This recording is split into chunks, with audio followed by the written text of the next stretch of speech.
Well, welcome today to another episode of People in Politics on the Metropolis channel. My guest today, which we're very honored to have, is PG Sittenfeld, who is a Cincinnati City Councilman. Welcome, PG. It's great to be with you. Thanks for coming on. Enjoyed watching previous interviews. I think it's great to give people a chance to get to know the person behind the votes, behind the attacks, behind the. We're real people. Yeah, that's exactly right. So first off, what does PG stand for? Well, and also kudos on saying Sittenfeld correctly. I get Sittenfeld, Seinfeld. Yeah, of course. So PG stands for Paul George. Okay. Named after my father. Good. Actually, my first name is Alexander, so I had indecisive parents who kept throwing on names from both sides of the family. But I've gone by PG my whole life. That's great. That's great. And speaking about your whole life, you're only how old? I turned 30 in a handful of months here. Okay, so. Good for you. Although these gray hairs, I don't know if the camera's picking them up, but politics has clearly aged me a little bit. Absolutely. And you know what? It does it to everybody. I'm the exact same way. I mean, I've been involved in politics since I was 16, so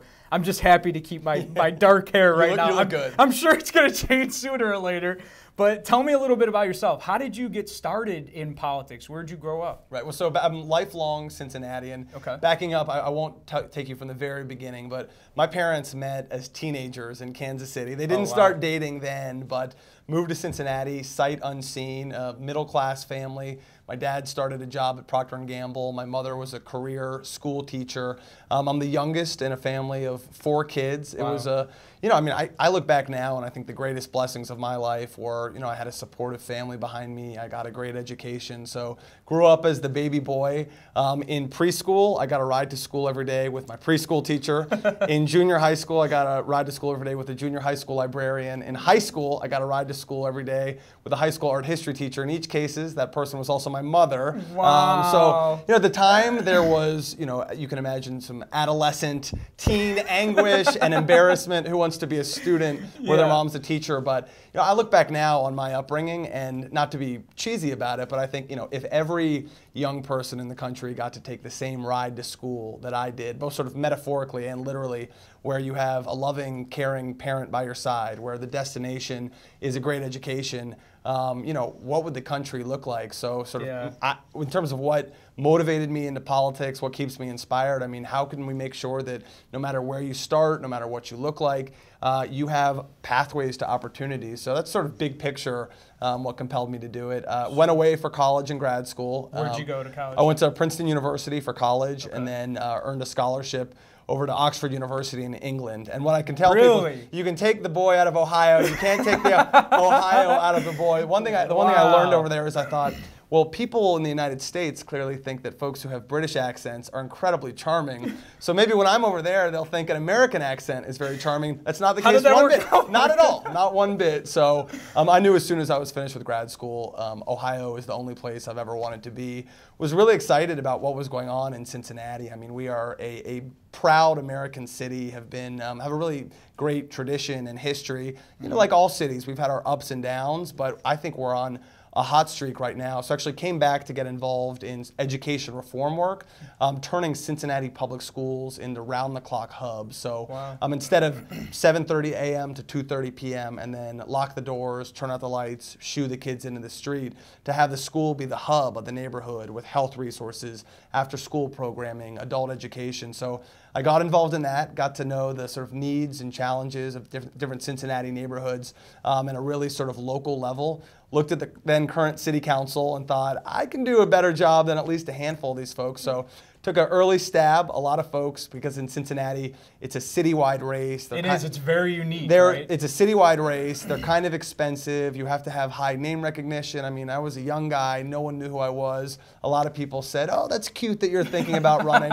We went out there, rolled up my sleeves, worked my tail off, surprised people, became the youngest person that ever been elected at City Hall in Cincinnati. And then last year, hopefully as a testament to my record, was reelected with the highest percentage of the vote in the history of the city. So that's great. So hence the gray hair. Man. Now you know their cause. Yeah, and you must go through what, about 90 pairs of tennis shoes a year to be able to walk that much? I do. I ran my first marathon last year. Did you really? That helped me go through at? some in Cincinnati. Was it in Cincinnati? Which, if I could make one recommendation to your viewers, if you're going to run a marathon, don't start in Cincinnati.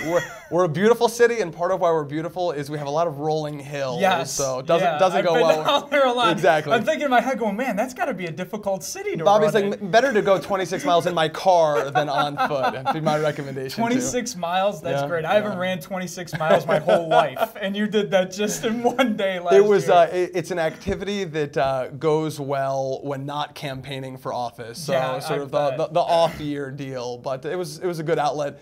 You know, runners are so crazy. They're like, "Oh, are you addicted?" I was like, "I don't think I am addicted to running marathon. I might be retiring from marathon running." At 29 years old, exactly. I'm hanging up the shoes. That's so funny. Now, is anybody else in your family involved in politics? You know, I mean, so my dad, he started very briefly at Procter & Gamble, went on to run the Arts Umbrella organization in Cincinnati that would help raise funds for the museums and some of the performing arts. As I mentioned, my mother, a career teacher, taught for nearly 40 years.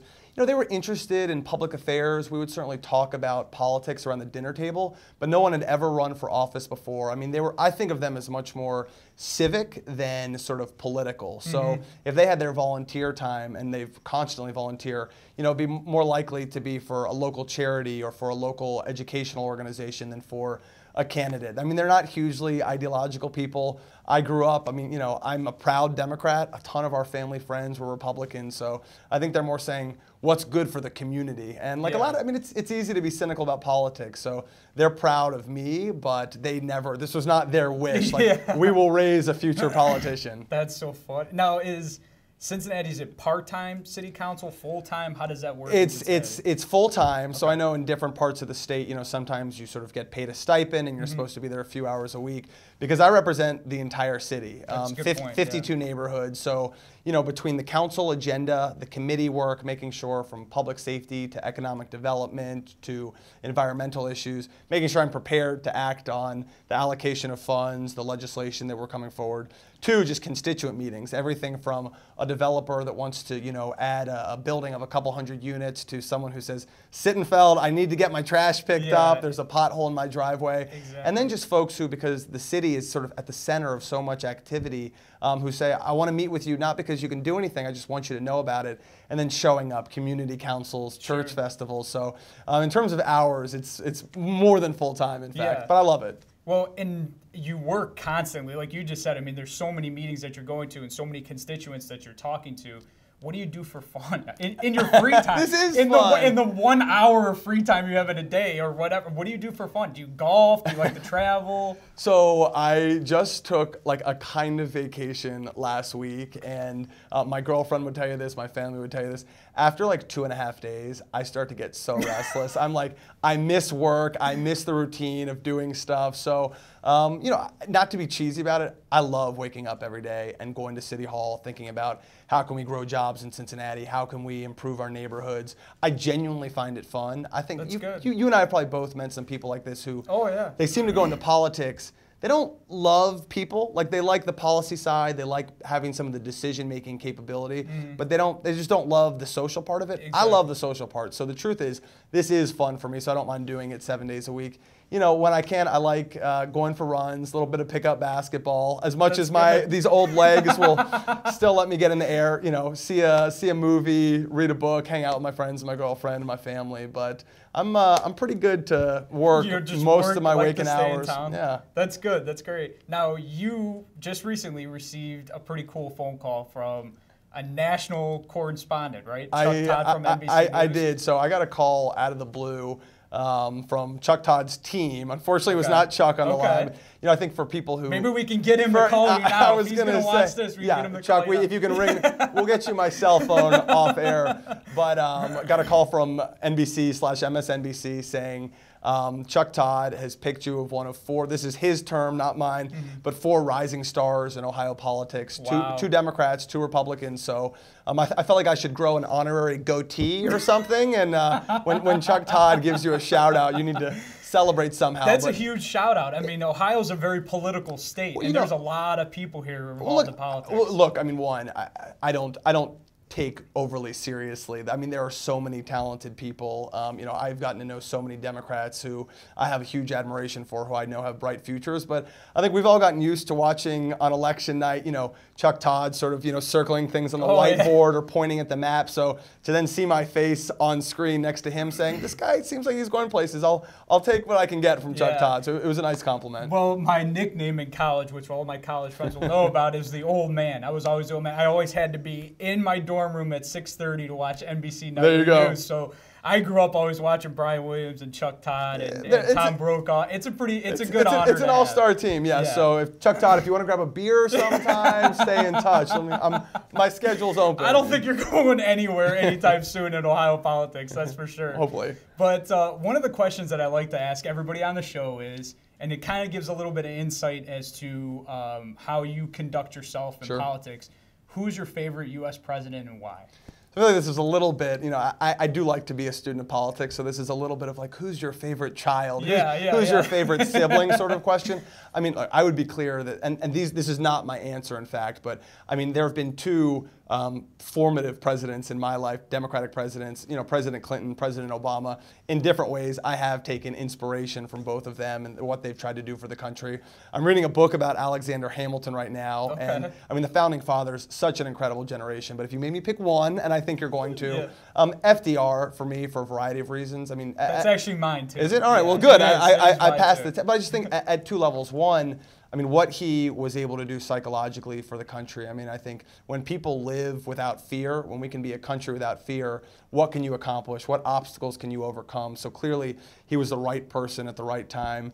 Two, I see this even at the local level of City Hall, obviously totally different at the presidential level, but you don't always get to pick your agenda. You can have your reasons for running, your vision of what you want to execute, but it's also what challenges come your way that you didn't expect and how do you deal with them. So for him to navigate, a war, a depression, unbelievable. And then the final thing, I mean, I do personally think that government can have a role of helping people solve problems that are bigger than any one person, bigger than any one community. And I think he laid out a vision that set the stage for, the largest growth in the middle class in the history of the world. So from a policy perspective, from a leadership perspective, I'd have to go with FDR. I couldn't have said it better myself. Because good answer. It's a very good answer because I've been asked that question throughout the years too, and I think FDR is probably my favorite. Well, I would kind of argue that we are coming up on and look, I try not to be overly partisan. Like, I want good outcomes. So if I think a piece of legislation or a good idea is in front of me, I don't care who it's coming from. I want to get on board with that. I do think we might be coming up on a sort of more progressive moment in our country, and FDR embodies a lot of that spirit. Yeah. FDR is probably my favorite. The coolest has got to be Bill Clinton. I don't know. That's just for me. I got to take it. Anybody who could go on the Arsenio Hall show and play saxophone. Play a little sax. I know. Okay, yeah, you're pretty cool at that point. I know. I think my musical ability stopped with the, not the kazoo. What do you play in 6th grade? The harmonica, the flute. Clearly, I'm so bad at music, I don't even know what instrument I was playing. So you're not going to be on any shows playing saxophone anytime soon? I can sing bad Elvis, and don't ask me to now because we'll save that for a future visit. We will. Well, I appreciate you coming on the show. It was a pleasure, buddy. This was great. We learned a great deal about you and who you are as a person, and that's really what the show embodies. And we hope to have you on the show again very soon. And I don't think you're going to be going anywhere in Ohio politics. That's for sure. Thank you for doing the series. I'll look forward to the next time. Thank you, and thank you to all of our guests tuning into the channel. And please stay tuned for interviews coming up. Thank you very much.